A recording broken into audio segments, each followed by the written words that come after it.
अगले दिन 2 बजे के करीब वो टेलीफोन कॉल आई जिसका टूरिस्ट होटल में बैठा सुनील इंतजार कर रहा था। मिस्टर सुनील, दूसरी ओर से एक आवाज सुनाई दी। बोल रहा हूं, सुनील बोला। मेरा नाम रोशनलाल खुराना है। मैं Khurana and Chopra property dealers and colonisers का सीनियर पार्टनर हूं। फरमाइए। मुझे पता लगा है कि आपने 14 नवंबर को शाम 3:30 बजे के करीब लिटन रोड और जहांगीर रोड के क्रॉसिंग के समीप हुआ मोटर एक्सीडेंट देखा है। आपको कैसे मालूम हुआ? हो गया किसी तरह से। मैं उस एक्सीडेंट के बारे में आपसे बात करना चाहता हूं, लेकिन इस वक्त मैं काम में इतना बिजी हूं कि मैं खुद आपके पास हाजिर नहीं हो सकता हूं। क्या आप यहां आने की तकलीफ कर सकते हैं? कहाँ आना होगा? खुराना एंड चोपड़ा के ऑफिस में। मैं आपके होटल में गाड़ी भेज देता हूं। मेरी सेक्रेटरी आपको यहां ले आएगी।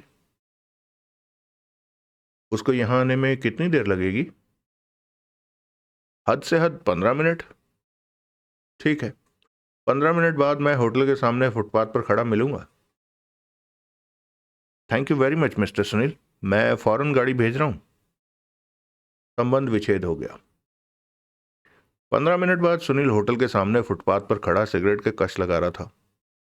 एक एम्बेसडर कार होटल के सामने आकर रुकी। ड्राइविंग सीट पर एक खूबसूरत लड़की मौजूद थी। सुनील ने देखा, कार का अगला हिस्सा मुरम्मत हो चुकने के बाद भी साफ जाहिर कर रहा था कि उसका एक्सीडेंट हुआ था। लड़की कार से बाहर निकली। उसने अपने दाएं बाएं देखा। फुटपाथ पर उसे सुनील के अतिरिक्त कोई दूसरा आदमी मौजूद नहीं था, इसलिए गलतफहमी की कोई गुंजाइश ही नहीं थी। वो लंबे डग भरती हुई सुनील के सामने आ खड़ी हुई। आपका नाम मिस्टर सुनील है? वो तत्पर स्वर में बोली। सुनील ने स्वीकारात्मक ढंग से सिर हिला दिया। Khurana and Chopra property dealers and colonisers के मिस्टर खुराना ने अभी आपको फोन किया था? हाँ। नमस्कार, मेरा नाम वीणा है। मैं मिस्टर खुराना की सेक्रेटरी हूँ। मैं आपको लेने आई हूँ। तशरीफ लाइए। सुनील ने सिगरेट फेंक दिया और वीणा के साथ गाड़ी की ओर बढ़ा। दोनों गाड़ी में सवार हो गए। वीणा ने गाड़ी आगे बढ़ा दी। हम कहाँ जा रहे हैं? सुनील ने पूछा। अशोका एनक्लेव, खुराना एंड चोपड़ा के दफ्तर में। अशोका एनक्लेव कहाँ हुई? नगर से बाहर केरी रोड पर। नई कॉलोनी बन रही है। सारे plot Chopra and Khurana company ही बेच रही है। आप इस शहर में नए आए हैं? जी हाँ, सिर्फ 1 महीने से यहां रह रहा हूं। 14 नवंबर को आपने एक्सीडेंट देखा था? जी हाँ। आपकी जानकारी के लिए, एक्सीडेंट इसी कार से हुआ था जिसमें आप बैठे हैं। अच्छा। हाँ। आप काम क्या करते हैं? बेकार हूं। कमाल है।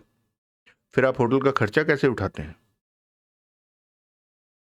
मैं अब बेकार हूं, हमेशा बेकार नहीं था। मैंने काफी पैसा जमा कर रखा है और मुझे जल्दी नौकरी मिल जाएगी। ओह, आई एम सॉरी। उस समय सुनील एक सस्ता लेकिन नया सूट पहने हुए था। सूट उसे गौरी शंकर ने दिलवाया था। उसी ने उसे जबरदस्ती शेव करने को मजबूर किया था। उसके बाल सलीके से संवरे हुए थे और उस समय वो एक मध्यम वर्ग का संभ्रांत व्यक्ति लग रहा था। वीणा ने कार को एक मंजिली इमारत के सामने रोका। उस इमारत के आसपास दूर दूर तक कोई इमारत नहीं थी। इमारत पर Khurana and Chopra property dealers and colonisers का बोर्ड लगा हुआ था। 3 सीढ़ियां चढ़कर वो ऑफिस में प्रविष्ट हुए। ऑफिस में एक हॉल था जिसमें कई लोग मौजूद थे। वीणा उसे हॉल के सिरे पर ले आई। एक दरवाजा खोलकर वो भीतर प्रविष्ट हुए। वहां एक छोटा सा ऑफिस था जिसमें एक टाइपिस्ट बैठी हुई थी।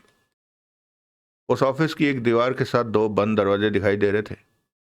एक पर रोशनलाल खुराना नाम लिखा था तथा दूसरे पर राम प्रकाश चोपड़ा लिखा था।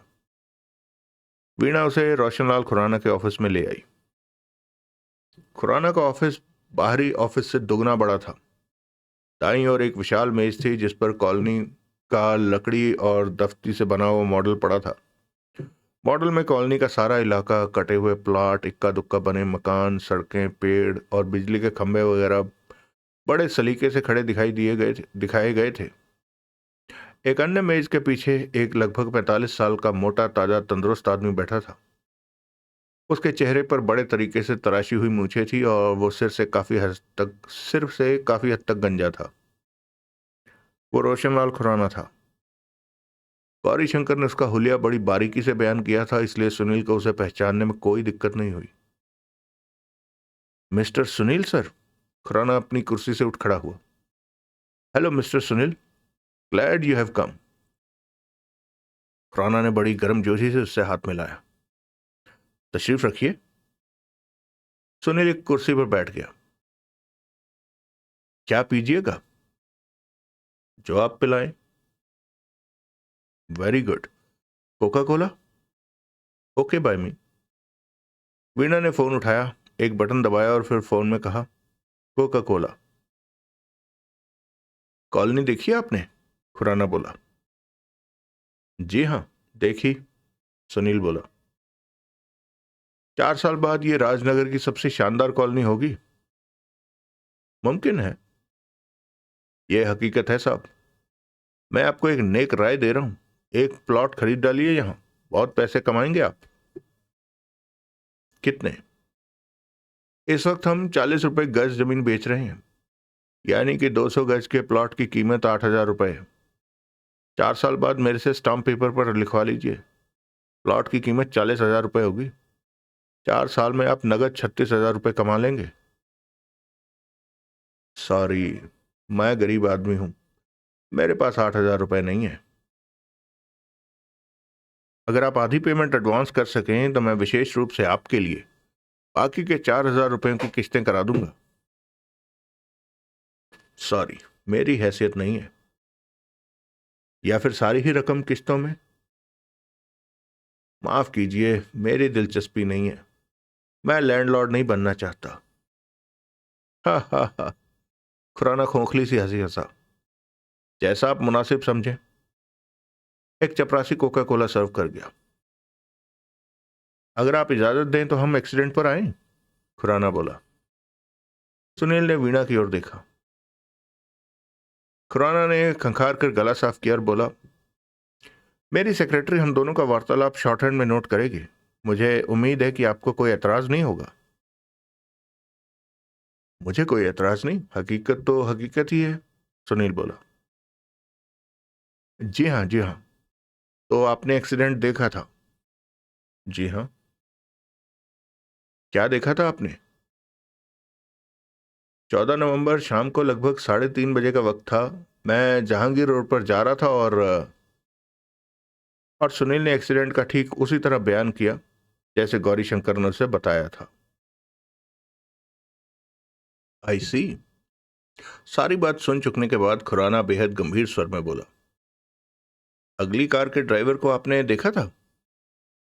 जी हाँ। वो एक खूबसूरत नौजवान था। उसको किसी प्रकार की कोई चोट आई थी?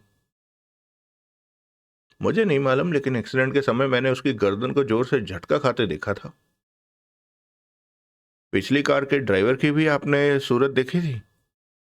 जी हाँ। आप उसे पहचानते हैं? तब नहीं पहचानता था, अब पहचानता हूं। कौन था वो? आप थे? Sure, very. एक्सीडेंट में गलती किसकी थी? सुनील झिझका।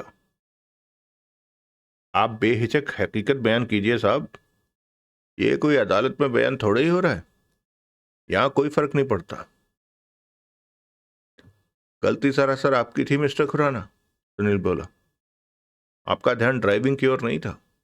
आप फिएट के एकदम सिर पर पहुंच गए थे, तो तब कहीं जाकर आपको खबर हुई थी कि आगे सिग्नल लाल हो जाने की वजह से ट्रैफिक रुक चुका है।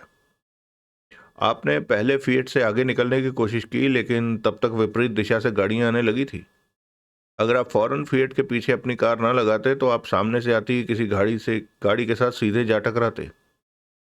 अपनी कार को फिएट के पीछे लाने के चक्कर में आपसे ठीक से ब्रेक नहीं लगी और भड़ाक से अपनी कार फिएट के पृष्ठभाग में दे मारी। एक्सीडेंट के बाद क्या हुआ था? आप दोनों कार से निकले थे। आप दोनों ने एक दूसरे के नाम, पते और कार नंबर वगैरह नोट किए थे। उस दौरान फिएट वाले युवक की स्थिति कैसी थी? वो बेहद बौखलाया हुआ लग रहा था और बार बार अपने हाथ से अपनी गर्दन के पृष्ठभाग को मसल रहा था। एक्सीडेंट के बाद क्या हुआ था? आप दोनों अपनी अपनी कारों में सवार होकर वहां से रवाना हो गए।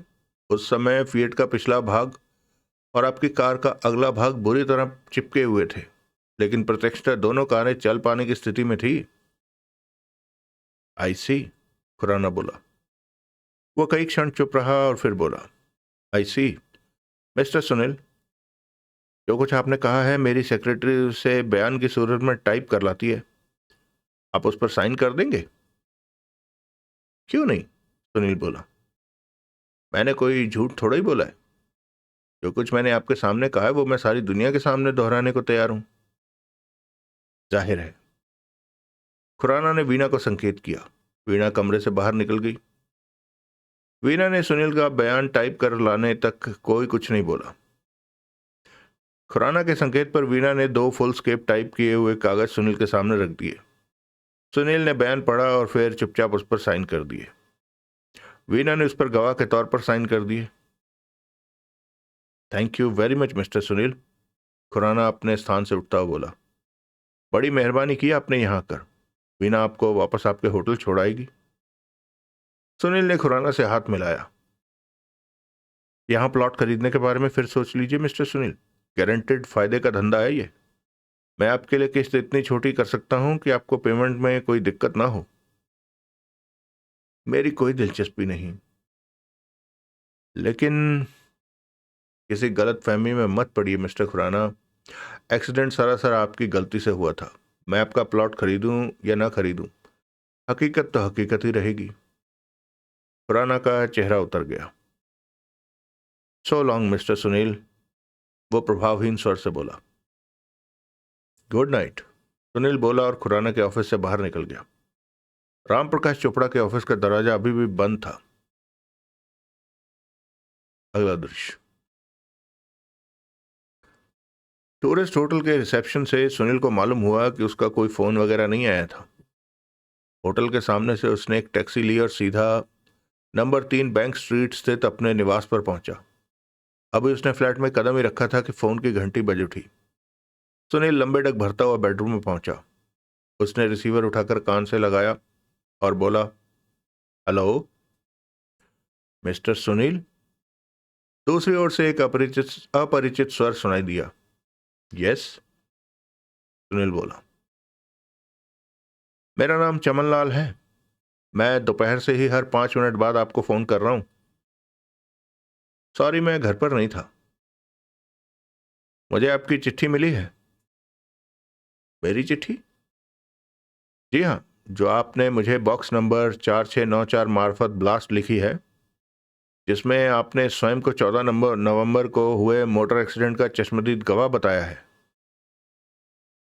अच्छा, वो विज्ञापन आपने दिया था? जी हाँ, फरमाइए। मैं आपसे मिलना चाहता हूं। कब? कहाँ? फौरन, जहां आप कहें। मेरे फ्लैट पर तशरीफ ले आइए। पता है 3 बैंक स्ट्रीट। मेरा फ्लैट दूसरी मंजिल पर है। मैं फौरन आ रहा हूं। संबंध विच्छेद हो गया। 15 मिनट में चमनलाल वहां पहुंच गया। वो एक लगभग 40 साल का थुलथुल शरीर वाला भारी भरकम आदमी था। शिनाख्त के तौर पर वो सुनील की चिट्ठी साथ लाया था। तो आपने एक्सीडेंट देखा था? बैठते ही चमनलाल सीधा मतलब की बात पर आ गया। जी हाँ। आपकी याददाश्त कैसी है?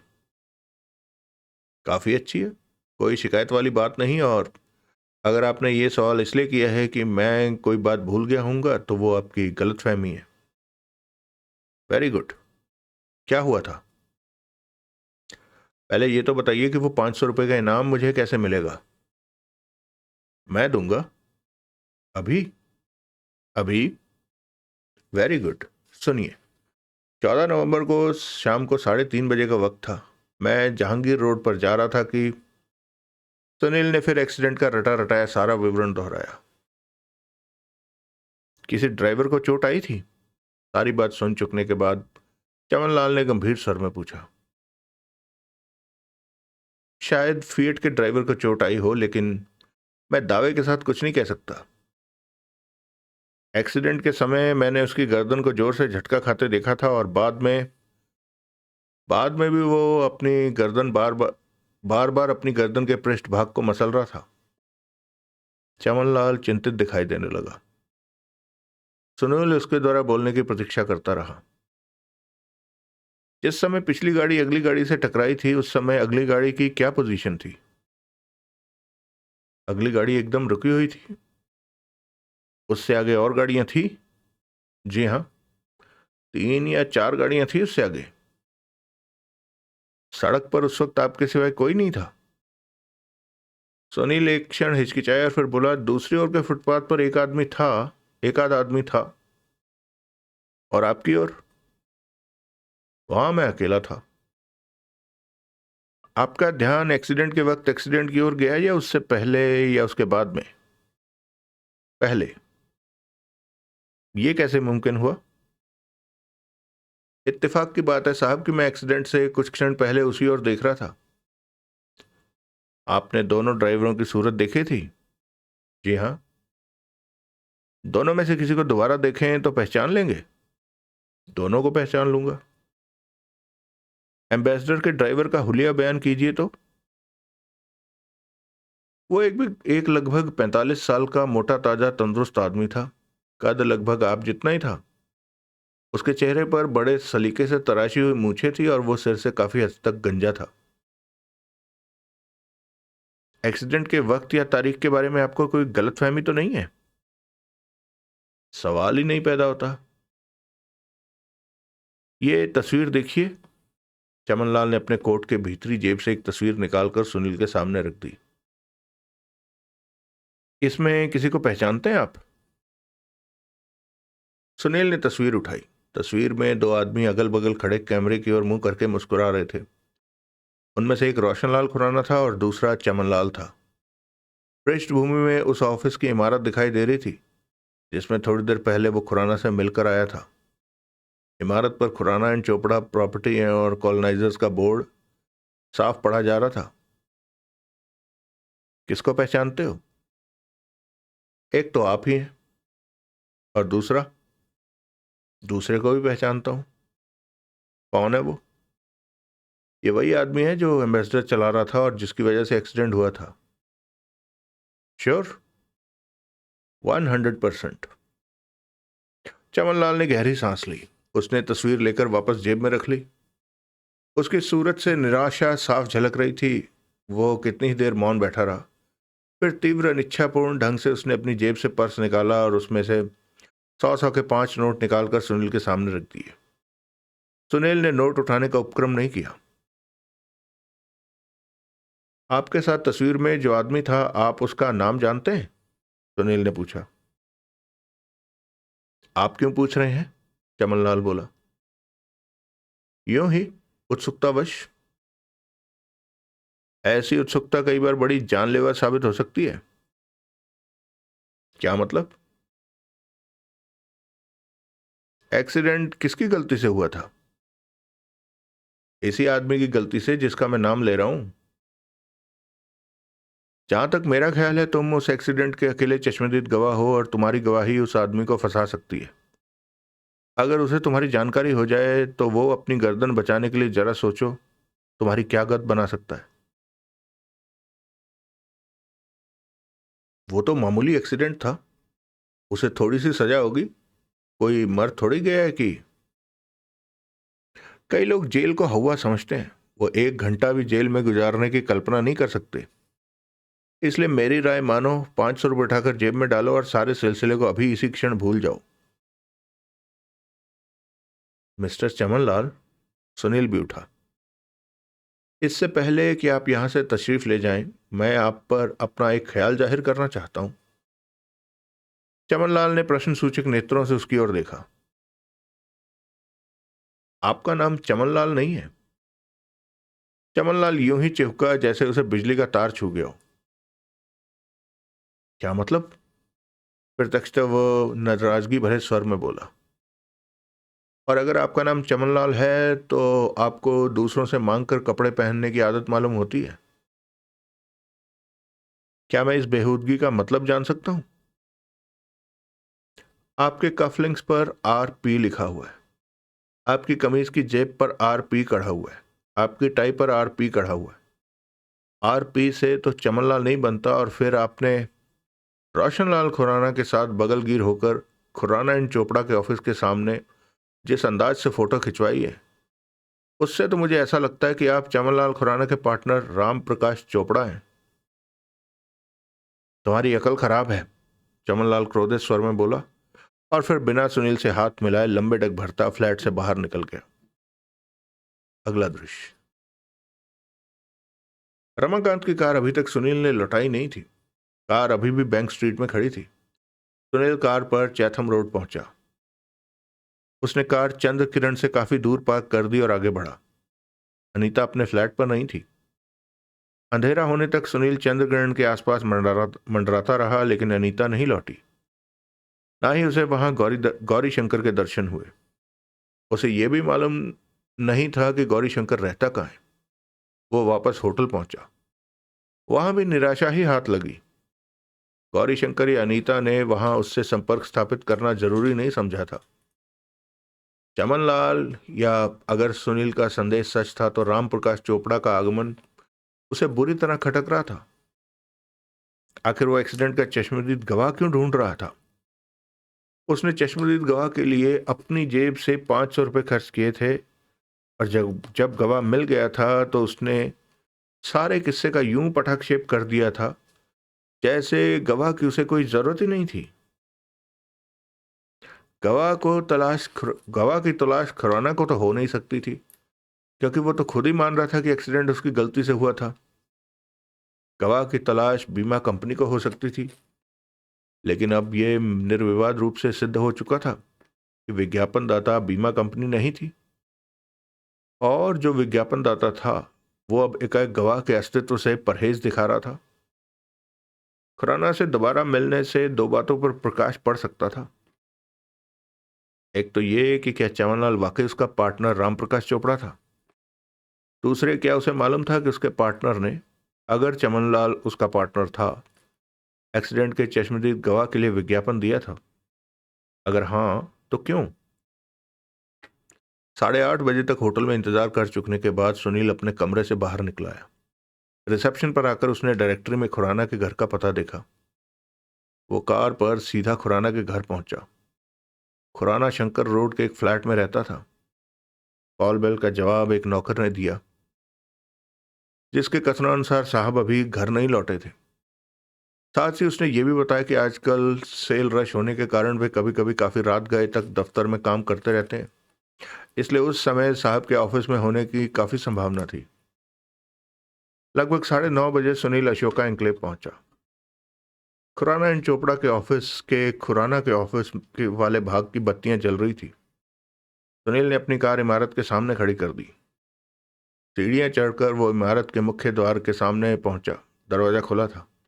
वो भीतर प्रविष्ट हुआ। भीतर एकदम सन्नाटा था। खुराना साहब, सुनील ने आवाज लगाई। कोई उत्तर नहीं मिला। कोई है? सुनील उच्च स्वर में बोला। वातावरण की निस्तब्धता में कोई अंतर नहीं आया। सुनील आगे बढ़ा। वो हॉल के सिरे पर पहुंचा। दरवाजा खोलकर वो उस भाग में प्रविष्ट हुआ जहां उसने दिन में एक टाइपिस्ट बैठी देखी थी। वहां दो टाइपराइटर थे। एक पर प्लास्टिक का कवर चढ़ा हुआ था, लेकिन दूसरे का कवर नीचे फर्श पर पड़ा था। सुनील उस टाइपराइटर के समीप पहुंचा। टाइपराइटर के रोलर में एक कागज का टुकड़ा फंसा हुआ था। ऐसा लगता था जैसे किसी ने झटके से कागज खींचा था और लापरवाही की वजह से कागज का एक भाग रोलर में ही फंसा रह गया था। सुनील वहां से हटा और खुराना के प्राइवेट ऑफिस के सामने पहुंचा। उसने द्वार पर दस्तक दी और उच्च स्वर से बोला, खुराना साहब।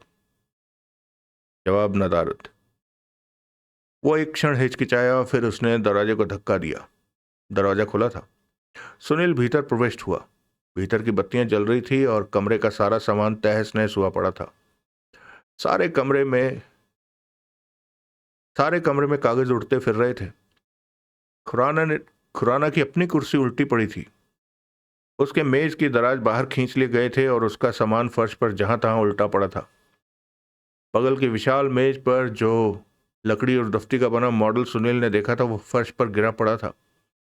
उसके कई पेड़ और खंभे उखड़ गए थे। खुराना की मेज के पीछे की विशाल खिड़की खुली थी और उसके पर्दे हवा में उड़ रहे थे।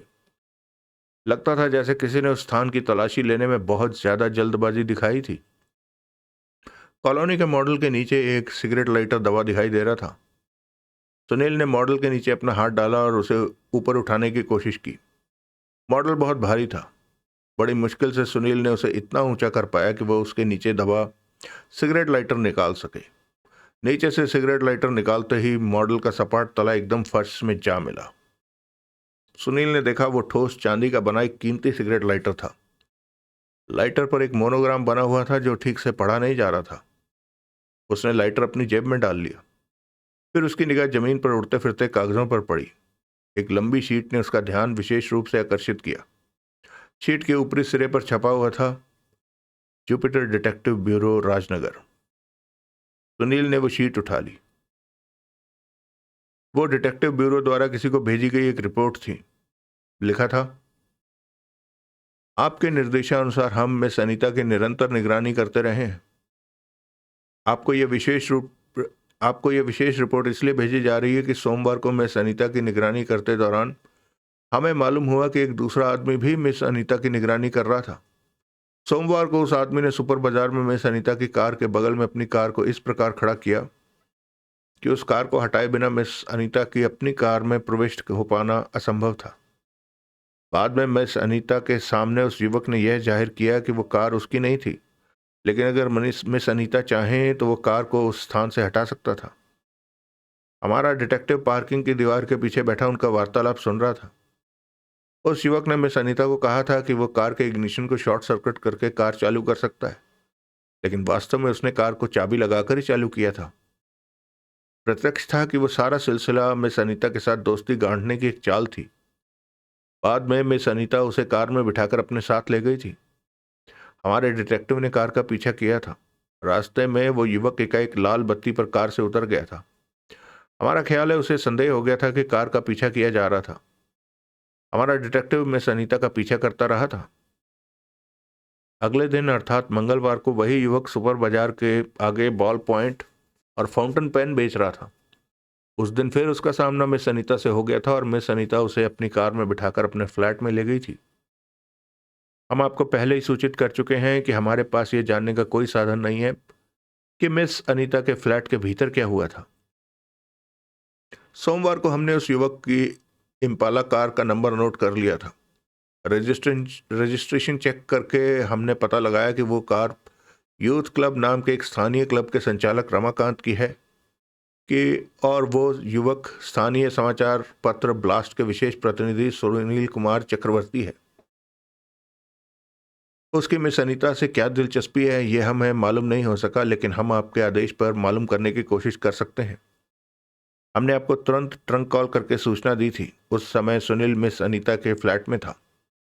आपके आदेशानुसार मिस अनीता की निगरानी बंद कर दी गई है। आपको इस लिखित रिपोर्ट के साथ ही हम आपको अपना फाइनल बिल भी भेज रहे हैं। नीचे जुपिटर डिटेक्टिव ब्यूरो के किसी AP अग्रवाल नामक अधिकारी के हस्ताक्षर थे। सुनील ने रिपोर्ट को तय करके अपनी जेब में डाल लिया। उसी क्षण उसे बाहरी कमरे में किसी के कदमों की आहट सुनाई दी। सुनील लपक कर खिड़की के पास पहुंचा। उसने बाहर झांका। बाहर राहदारी पर उसकी कार से थोड़ी दूर एक और कार खड़ी थी। सुनील को उस कार के वहां पहुंचने की आवाज सुनाई नहीं दी। सुनील खिड़की की चौखट पर चढ़ गया। उसने चुपचाप खिड़की से बाहर छलांग लगा दी। छलांग लगाने से पहले उसने अपने पीछे कमरे का दरवाजा खुलने की आवाज आई थी। सुनील दबे पांव अपनी कार की दिशा में भागा। कार के समीप पहुंचकर वो फुर्ती से भीतर प्रविष्ट हो गया। तभी कोई चिल्लाया। इंजन स्टार्ट करते ही समय उसने उड़ती हुई निगाह से खिड़की की ओर डाली। खिड़की पर एक आदमी खड़ा था, लेकिन पीछे कमरे में प्रकाश होने की वजह से उसका चेहरा दिखाई नहीं दे रहा था। ठहरो, वो चिल्लाया, ठहरो, रुक जाओ वरना शूट कर दूंगा। सुनील ने तोप की छूटे गोले की रफ्तार से राहदारी पर कार भगा दी। मोड़ काटने से पहले रियर व्यू मिरर में उसने खिड़की पर मौजूद आदमी को खिड़की से कूदकर अपनी कार की ओर भागते देखा। मेन रोड पर आकर सुनील ने कार को चौथे गियर में डाला और एक्सीलेटर के पैडल को कार के फर्श तक दबा दिया। एक कार पूरी रफ्तार से उसके पीछे भाग रही थी। आगे एक चौराहा था जिस पर एम्बर लाइट जल रही थी। सुनील के वहां पहुंचते पहुंचते बत्ती लाल हो गई, लेकिन सुनील ने कार रोकने का प्रयत्न नहीं किया। उसने जोर से कार हॉर्न पर हाथ मारा और कार को सीधे चौराहे पर भगा दिया। ब्रेकों की चरचराहट से वातावरण गूंज उठा। बाईं ओर से आती कार सुनील की कार से टकराते टकराते बची। सुनील ने चौराहा पार करके कार को दाईं ओर की एक सड़क पर डाल दिया। जो कार उसका पीछा कर रही थी वो चौराहा पार नहीं कर सकी थी। सुनील की जान में जान आई। एक मामूली सा एक्सीडेंट का मामला रहस्य और पेचीदगियों का घर बनता जा रहा था। सुनील ने जिस हालत में रोशनलाल खुराना का दफ्तर देखा था, उससे उसे लगभग विश्वास हो गया था कि उसके दफ्तर में उसे उसकी लाश मिलेगी, लेकिन वहां जिंदा या मुर्दा रोशनलाल खुराना का नामो निशान नहीं था। या शायद रोशनलाल खुराना ऑफिस के किसी और कोने में पड़ा था। सुनील को सारी इमारत देखने का मौका नहीं मिला था। खुराना के ऑफिस में उसे जुपिटर डिटेक्टिव ब्यूरो की रिपोर्ट पड़ी मिली थी। रिपोर्ट से जाहिर होता था कि जुपिटर डिटेक्टिव ब्यूरो का क्लाइंट राजनगर से बाहर कहीं रहता था, क्योंकि रिपोर्ट के अनुसार ब्यूरो ने अपने क्लाइंट से ट्रंक कॉल पर बात की थी। उनका क्लाइंट कौन था और रिपोर्ट खुराना के दफ्तर में कैसे पहुंची? ये बात तो अब निर्विवाद रूप से सच थी कि रात को खुराना की मौजूदगी में उसके ऑफिस में कोई आया था। उसके ऑफिस में मिला सिगरेट लाइटर निश्चय ही उसका नहीं था, क्योंकि खुराना सिगरेट नहीं पीता था। और डिटेक्टिव ब्यूरो की रिपोर्ट भी खुराना के अधिकार में होने की कोई वजह दिखाई नहीं देती थी। हालात यही जाहिर करते थे कि आगंतुक से किसी बात पर खुराना की लड़ाई हो गई थी, जिसकी वजह से ऑफिस की वैसी गत बना दी गई थी। लड़ाई में ही आगंतुक का लाइटर और रिपोर्ट गिर गई थी। शायद आगंतुक ने खुराना को अपने अधिकार में कर लिया और फिर रही सही कसर ऑफिस की तलाशी लेकर पूरी कर ली थी। लेकिन आगंतुक था कौन? उसे किस चीज की तलाश थी? वो चीज उसे मिली या नहीं? क्या वो वही आदमी था जो सुनील की मौजूदगी में वहां पहुंचा था और बाद में कार पर सुनील के पीछे भागा था? क्या पता वो आदमी कंपनी का कोई अधिकारी ही हो जो रात को किसी काम से वहां आया हो। और यह भी सुनील के लिए चिंता का विषय था कि सुनील को कार का नंबर देखने का मौका मिला था कि नहीं। सबसे ज्यादा रहस्यपूर्ण बात यह थी कि रोशन लाल खुराना वहां था। सुनील ने सारी इमारत नहीं देखी थी। क्या कहीं उसकी लाश पड़ी थी? अगर ऐसा था तो सुनील वहां फंसने का काम कराया था।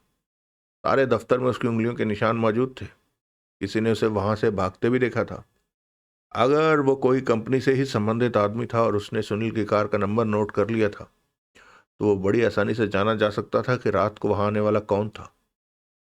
इस मुश्किल से निकलने का एक ही तरीका था कि इस बार वो किसी शहादत के साथ वहां वापस जाए और उन तमाम स्थानों पर फिर जाए जहां की वो पहली बार गया था।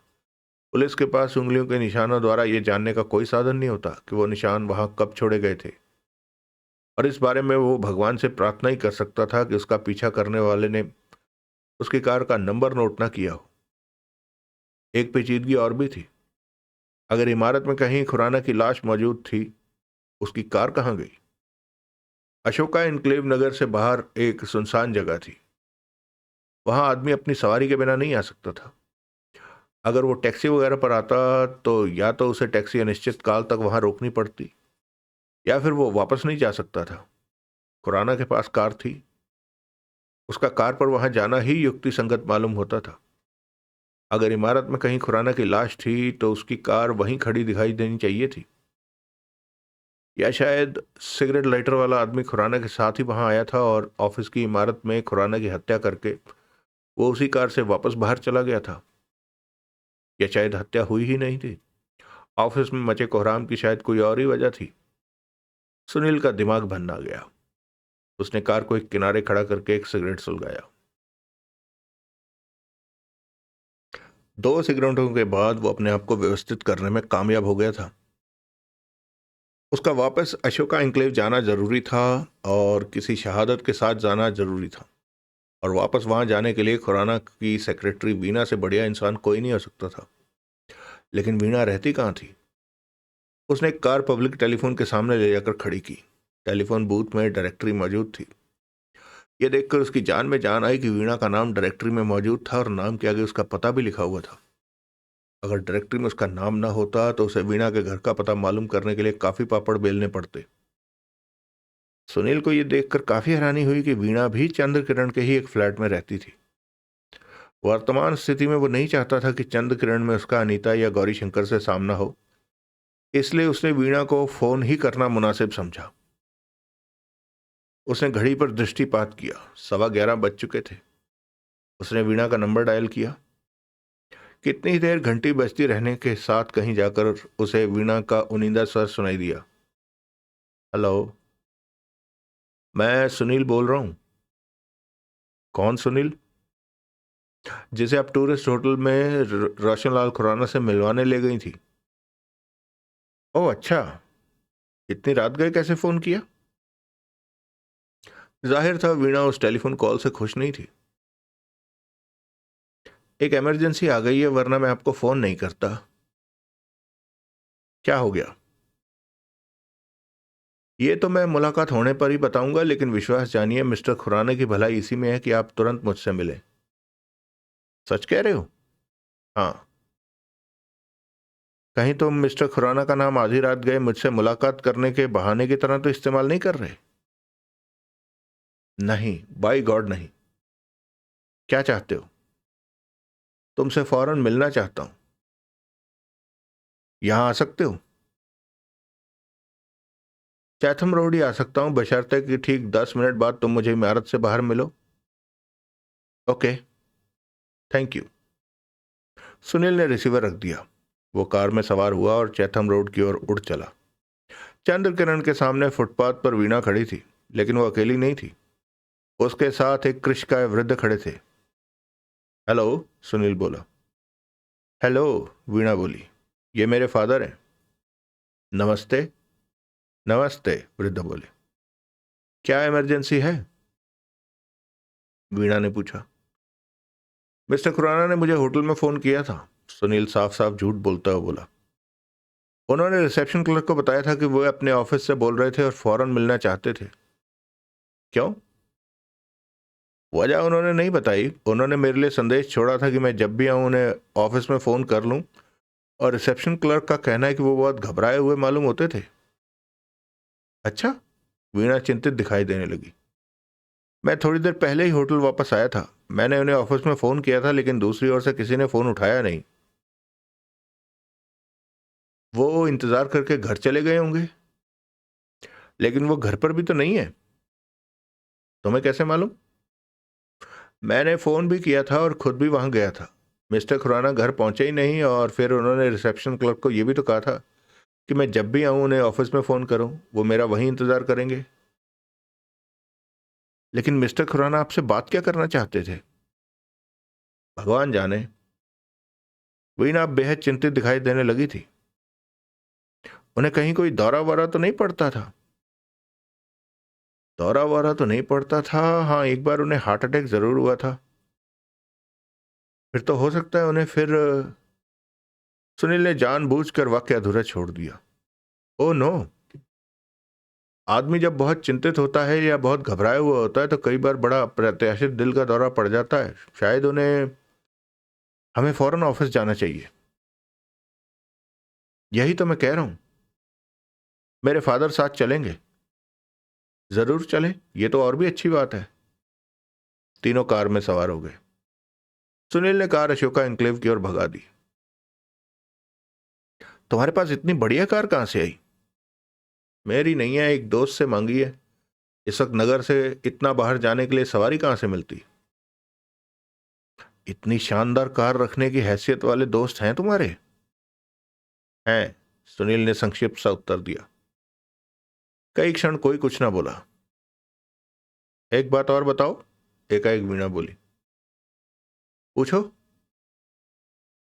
सुनील बिना सड़क पर से निगाह हटाए बोला, कहीं तुम खुराना साहब से विज्ञापन वाला 500 रुपए का नगद इनाम पटाने की फिराक में तो नहीं हो? नहीं। अगर तुम्हारा ऐसा कोई ख्याल है तो उसे दिमाग से निकाल दो, क्योंकि वो विज्ञापन खुराना साहब ने नहीं दिया है। तुम्हें कैसे मालूम? मुझे सब मालूम है।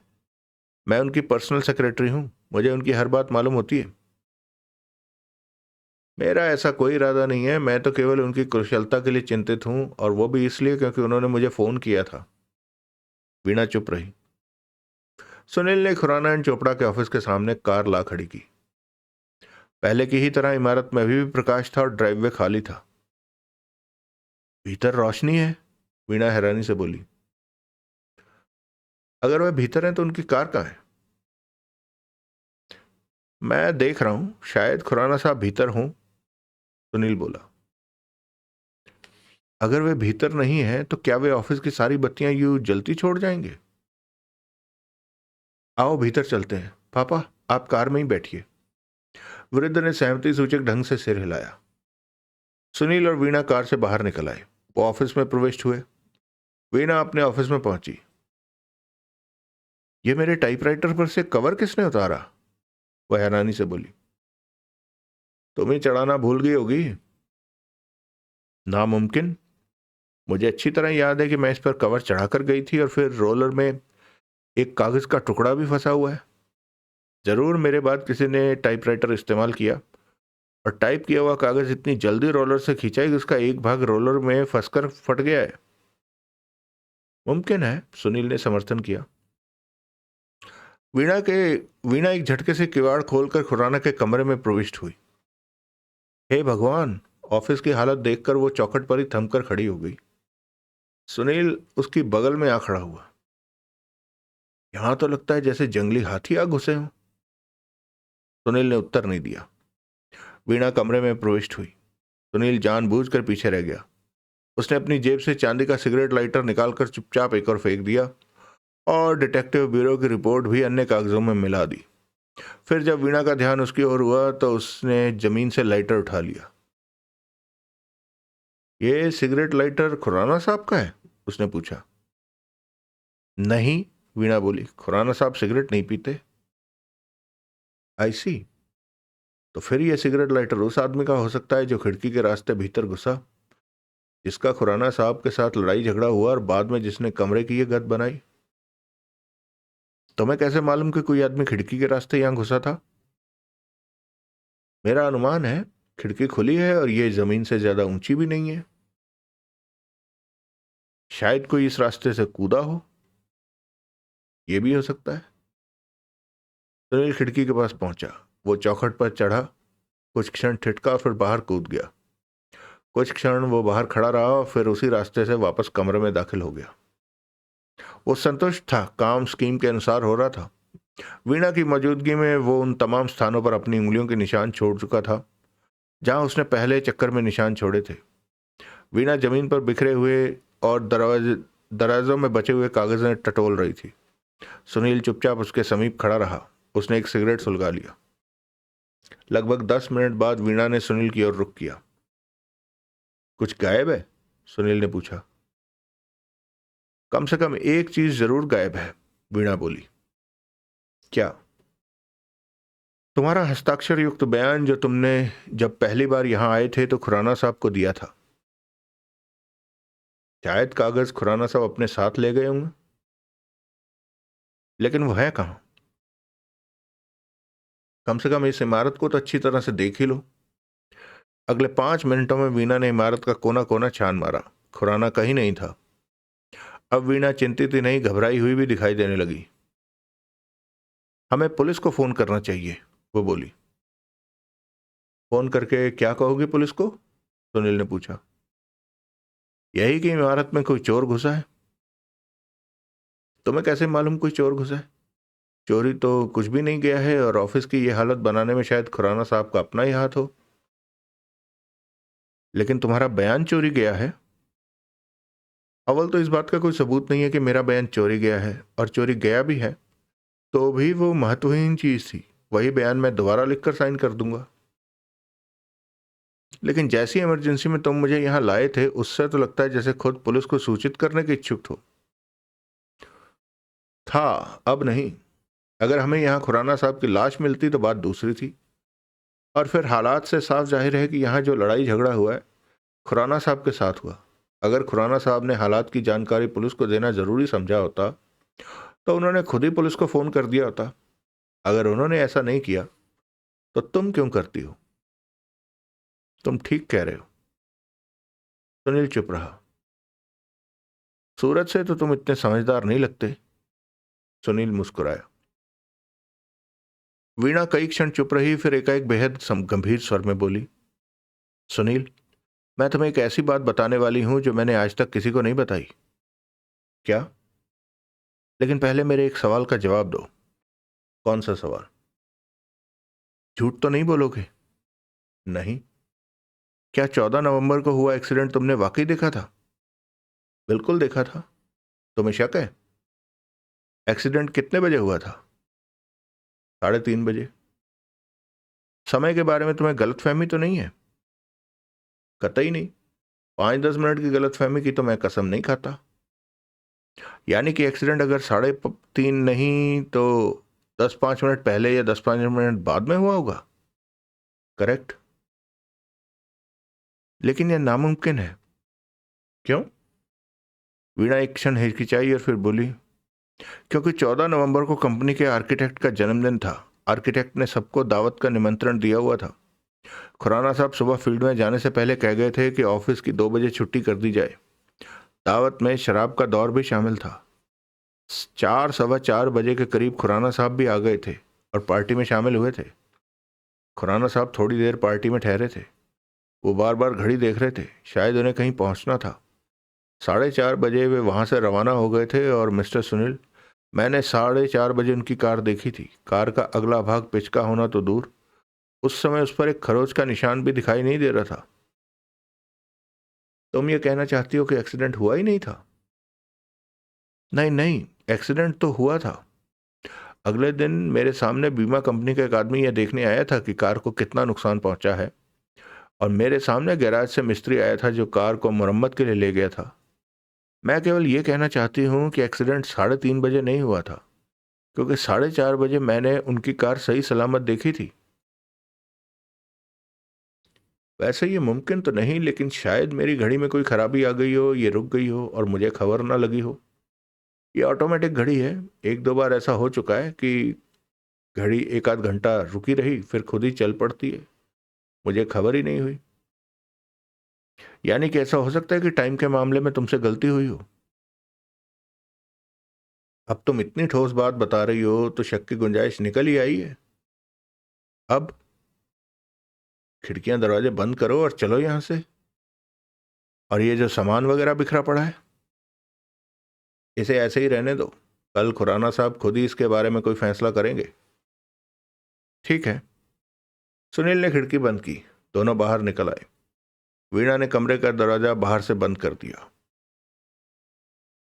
वीणा ने सारी बत्तियां बुझाई, ताले लगाए और वो इमारत से बाहर निकल आई। अब? सुनील बोला। मेरा तो दिल शंका में डूबा जा रहा है। हमें खुराना साहब को तलाश करना चाहिए।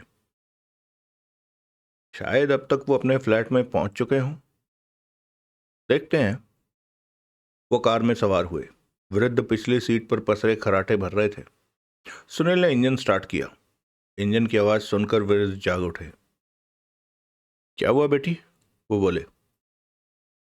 कुछ नहीं पापा, वीणा बोली। मुझे इन साहब के साथ खुराना साहब के घर जाना पड़ेगा। आप घर चलकर आराम कीजिए। सुनील, पहले चैथम रोड चलो। लेकिन वीणा बेटी, तुम अकेली। घबराइए नहीं। सुनील, मिस्टर सुनील मेरे साथ हैं। ये बहुत भले आदमी हैं। वृद्ध ने कुछ कहना चाहा, लेकिन फिर चुप हो गए। उन्होंने नेत्र बंद कर लिए। वीणा ने पिता को चेतन रोड उतारने के बाद सुनील ने कार को शंकर रोड की ओर दौड़ा दिया। खुराना अपने फ्लैट पर नहीं था। तब तक रात का 1 बज चुका था। अब? सुनील ने पूछा। वॉल्टर रोड पर सिटी क्लब है, वीणा बोली। खुराना साहब कई बार काफ़ी रात तक वहाँ रमी खेलते रहते हैं, शायद वो वहाँ हो। वो वाल्टर रोड से सिटी क्लब पहुंचे। खुराना वहाँ न था और न वहाँ आया था। सिटी क्लब से वीना ने खुराना के कम से कम 1 दर्जन दोस्तों को और ऐसे स्थानों पर फ़ोन किया जहाँ खुराना के होने की संभावना हो सकती थी। खुराना कहीं नहीं था। मेरा तो दिल कांप रहा है, वीणा बोली। सुनील चुप रहा। खुराना साहब के ऑफिस की जैसी हालत है, उससे साफ जाहिर होता है कि किसी ने खुराना साहब को अपने अधिकार में कर लेने के बाद वहां की तलाशी ली थी, क्योंकि बिना उस स्थिति के तो खुराना साहब ऑफिस की वो हालत बनने नहीं देते।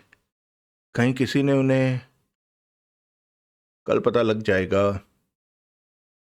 भगवान करें वो सलामत हों। सलामत ही होंगे, वरना हमें ऑफिस में उनकी लाश ही मिलती। शायद हत्यारे ने वहां से लाश हटा दी हो।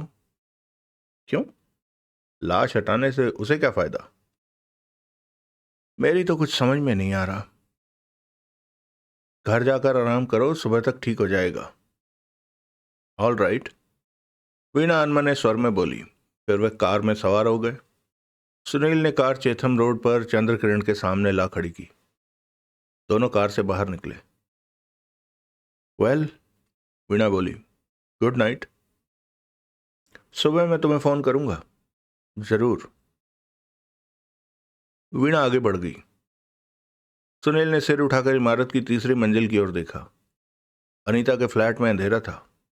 सुनील कार की ओर बढ़ गया। उसी क्षण एक टैक्सी वहां आकर रुकी। टैक्सी में से अनीता बाहर निकली। सुनील ने जल्दी से कार में घुस जाने की कोशिश की, लेकिन तब अनीता की निगाह उस पर पड़ चुकी थी। सुनील? वह हैरानी से बोली। सुनील उसकी ओर घूमकर यूं मुस्कुराए जैसे चोरी करते पकड़ा गया हो। अनीता ने जल्दी से टैक्सी का बिल अदा किया। टैक्सी आगे बढ़ गई। अनीता सुनील के पास आ खड़ी हुई। इस कार के पास खड़े क्या कर रहे हो? वह संदिग्ध स्वर में बोली। यह कार मेरी है, सुनील धीरे से बोला। तुम्हारी? मेरा मतलब है मेरे एक दोस्त की है। ये इतनी शानदार कार तुम्हारे एक दोस्त की है? हाँ। अनीता ने उसे घूर कर देखा। वो बहुत बड़ा स्मगलर है, उसके पास ऐसी कई कारें हैं। तुम्हारा दोस्त कैसे बना वो? वो वो जरूर जेल में मुलाकात हुई होगी, या तुम उसके साथ स्मगलिंग करते रहे होगे। कुछ भी समझ लो। कहीं तुम मुझे कोई कहानी तो नहीं सुना रहे? कहीं ऐसा तो नहीं कि कार को यहां खड़ी पाकर तुम इसे चुराने की कोशिश कर रहे होगे? अरे नहीं मैडम, मेरे पास कार की चाबियां हैं, ये देखो। ये कार वाकई मेरे एक दोस्त की है। अगर तुम्हारे ऐसे संपन्न दोस्त हैं तो नौकरी के चक्कर में मेरे सामने क्यों गिड़गिड़ा रहे थे? ईमानदारी की नौकरी के लिए गिड़गिड़ा रहा था मैडम। मैं अपने जराइम पेशा दोस्तों का सहारा लेना नहीं चाहता, लेकिन जब आपके गौरी शंकर जी ने मुझे एक्सीडेंट का झूठा गवाह बनाने के पचड़े में फंसा लिया, तो मेरा एक कदम तो गुनाह की ओर उठ ही गया था। फिर क्यों ना मैं अपने संपन्न दोस्तों का सहारा लेता। अनीता के चेहरे से संदेह के बादल छटने लगे। तभी दूसरा बम गिरा। सुनील! अब क्या है? ये तो वही सफेद रंग की इम्पाला कार है जिसे सुपर बाजार के कंपाउंड में इग्निशन शॉट करके तुमने मेरी कार की बगल से हटाया था। यानी कि गौरी शंकर की कार? गौरी शंकर झूठ बोल रहा था। उसके पास ऐसी कोई कार नहीं। यानी कि उसने मुझे झूठी धमकी देकर झूठा गवाह बनाने के लिए तैयार कर लिया था। सुनील आहत स्वर में बोला। छोड़ो, बदले में वो तुम्हें 500 रुपये भी तो दे रहा है। पहले तुम इस कार की बात करो। मुझे पता नहीं ये वही कार है या नहीं। आखिर राजनगर में सिर्फ एक ही सफेद रंग की इम्पाला तो नहीं है। और अगर ये वही कार है भी, तो उस वक्त मुझे ये मालूम नहीं था कि ये वही कार है। अगर ये वही कार है भी, तो उस वक्त मुझे ये मालूम नहीं था कि ये वही कार है, कि ये स्मगलर दोस्त की कार है, वरना मैं गौरी शंकर के गुस्से में न फंसता। नाराज क्यों हो रहे हो? नाराज होने की बात ही है। तुम्हारी खातिर एक तो मैं इस झमेले में फंसा, ऊपर से तुम मुझ पर शक कर रही हो। सॉरी। सुनील चुप रहा। अच्छा तुम ये बताओ, तुम कहाँ थे? क्यों? मैंने तुम्हें कम से कम 10 बार होटल में फ़ोन किया लेकिन तुम मिले नहीं। मैं खुद तुम लोगों को तलाश करता फिर रहा था। 2 बार मैं शाम को भी आया था लेकिन दोनों बार मुझे तुम्हारे फ्लैट का ताला बंद मिला था। मैंने तुम्हारे होटल के रिसेप्शन पर तुम्हारे लिए संदेश भी छोड़ा था कि जब भी आओ मुझे फ़ोन करो।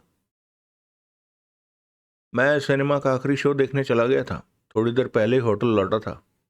तुम्हारा संदेश मिलते ही यहाँ दौड़ा चला आया। अब इंतज़ार करके वापस जा रहा था कि तुम आ गई।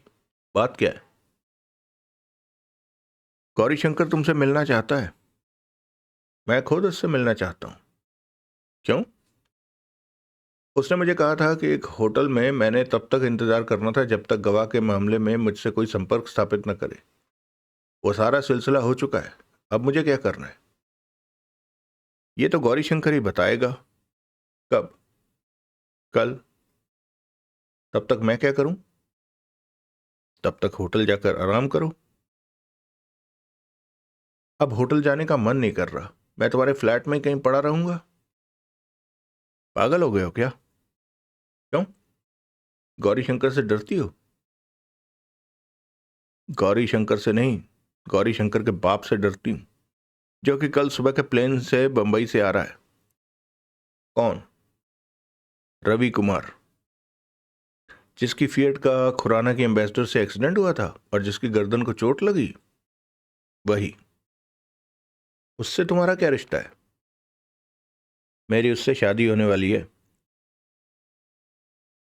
एक्सीडेंट के बारे में एक बात बताओ, तुम्हें यकीन है कि एक्सीडेंट 3:30 बजे हुआ था? हाँ, क्यों? टाइम की कुछ गड़बड़ है। मेरा ख्याल है कि एक्सीडेंट 5 बजे के आसपास हुआ था। पागल हो क्या? तुम्हारा ख्याल की क्या कीमत है? तुमने कोई एक्सीडेंट देखा थोड़ा ही है। जो टाइम तुम्हें गौरी शंकर ने बताया है वही ठीक टाइम है। लेकिन शायद तुम्हें कोई बहकाने की कोशिश कर रहा है। एक्सीडेंट 3:30 बजे हुआ था, समझे? तुम्हें कैसे मालूम? क्योंकि एक्सीडेंट के बाद रवि कुमार अपनी फिएट पर सीधा यहीं आया था। उस समय 4 बजने को थे और मैंने अपनी आंखों से फिएट का पिछला भाग पिचका हुआ देखा था। श्योर? 100% श्योर। गलती की कोई गुंजाइश ही नहीं। सुनील चुप हो गया। ऑल राइट, सुनीता बोली, कल आना। मैं बहुत अरमान लेकर आया था, सुनील मायूस स्वर में बोला। इंसान के सारे अरमान कभी पूरे नहीं होते। कल मैं किस वक्त आऊं? जब भी चाहे आ जाना। मैं गौरी शंकर से जल्द मिलना चाहता हूं। तो फिर ऐसा करो, तुम सवेरे 8 बजे यहाँ आ जाना। मैं तुम्हें अपने साथ एयरपोर्ट ले चलूंगी। वहाँ गौरी शंकर भी आएगा, तुम्हारी मुलाकात हो जाएगी। मैं गाड़ी ले आऊं? मर्जी है तुम्हारी। वीणा लंबे डग भरती हुई इमारत की ओर बढ़ गई। सुनील कार में आ बैठा। उसने कार स्टार्ट की और आगे बढ़ा दी। अजीब गोरख धंधा था। वीणा कहती थी कि यह संभव नहीं कि एक्सीडेंट 5 बजे से पहले हुआ, क्योंकि 4:30 बजे उसने रोशनलाल खुराना की एम्बेसडर कार को सही सलामत देखा था। और अब अनीता कह रही थी कि एक्सीडेंट निश्चय ही 3:30 बजे हुआ था, क्योंकि 4 बजे के करीब उसने रवि कुमार की फिएट कार का पिछला भाग पिचका हुआ देखा था। दोनों युवतियों में से कौन गलती पर थी? अगर दोनों सच बोल रही थी तो यह कैसे संभव था? पेचीदगियां बढ़ती जा रही थी। एक और बात सुनील के ध्यान में आई। रोशनलाल खुराना मोटा ताजा तंदुरुस्त आदमी था।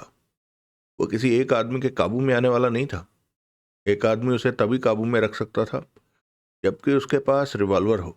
लेकिन अगर खुराना को रिवॉल्वर दिखाकर काबू में रखा गया होता तो उसके ऑफिस में लड़ाई झगड़े के आसार दिखाई न देते, और अकेले आदमी का तो उल्टा खुराना भुरकस निकाल देता। इसका एक ही मतलब था कि खुराना के ऑफिस में 2 आदमी घुसे थे। उन दोनों से भी उसकी छीना झपटी हुई थी, लेकिन बाद में उन्होंने उस पर काबू पा लिया था। या तो एक आदमी उसे दबोचे बैठा रहा होगा और दूसरा तलाशी लेता रहा होगा, या फिर आगंतुकों ने खुराना के हाथ पांव बांध दिए होंगे और मिलकर तलाशी ली होगी। लेकिन खुराना गया कहाँ? अगर वो आदमी खुराना को अपने साथ ले गए थे तो कहाँ ले गए और क्यों? और वो खुराना को जिंदा लेकर गए थे या मुर्दा? या खुराना खुद ही कहीं चला गया था? अगर ऐसा था तो वो कहाँ था? और ये बात तो सुनील बिल्कुल मानने को तैयार नहीं था कि खुराना के ऑफिस में सारा फसाद सुनील के हल्फिया बयान की वजह से हुआ था, जो कि इकलौती चीज थी जो वहां से गायब हुई थी। कोई ऐसा अहमक नहीं हो सकता कि वो ये बात ना समझता हो कि वो हल्फिया बयान सुनील से बड़ी आसानी से दोबारा हासिल किया जा सकता था। सुनील होटल टूरिस्ट पहुंचा। उसने कार को होटल के सामने फुटपाथ पर चढ़ाकर खड़ा कर दिया और अपने होटल के कमरे में आ गया। बिस्तर से सिर लगाते ही उसे नींद ने आ दबोचा।